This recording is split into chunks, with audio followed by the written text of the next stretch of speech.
Direction cette fois Bakhmout, où les combats s'intensifient. Vous allez voir, nos envoyés spéciaux ont rencontré un bataillon biélorusse. Alors malgré la proximité de leur pays avec la Russie, eh bien, ces combattants-là, ceux-là, ont décidé de prendre fait et cause pour les Ukrainiens. Un reportage au plus près du front, il est signé Claire Cambier et Morgane Bonin.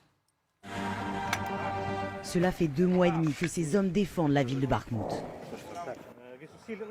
Les Russes attaquent fort. La situation est difficile, mais on fait notre travail. Leur objectif, protéger l'infanterie à l'aide de ces mortiers. Avant chaque tir, il faut les nettoyer. Leur position n'est qu'à 2,5 km des lignes russes. Cette brigade connaît les risques. Elle a déjà perdu de nombreux hommes.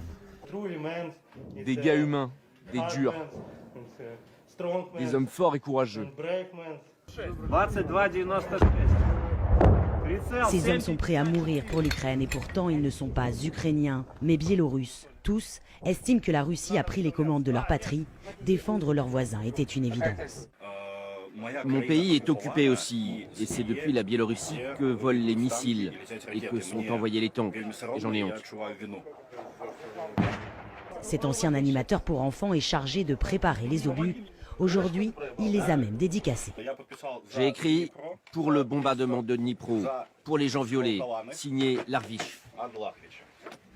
Les réglages des mortiers sont maintenant effectués, mais une confirmation visuelle de la cible est encore nécessaire par drone. Alors en attendant l'ordre de tir, les soldats du bataillon biélorusse doivent patienter près de leur abri. Le temps d'une cigarette, d'un café et de grandes discussions. On réfléchit tous ensemble à comment rentrer à la maison. Ce dont on est sûr, c'est que pour le moment, ce n'est pas possible sans les armes. La tête de ces hommes est mise à prix dans leur propre pays. Et tous pensent aux représailles contre leur famille. En temps de guerre, on est obligé de faire des sacrifices. C'est très douloureux. Hier, je me suis encore dit que je ne verrai plus jamais mes proches. Des frappes russes tombent non loin. Nous quittons la position.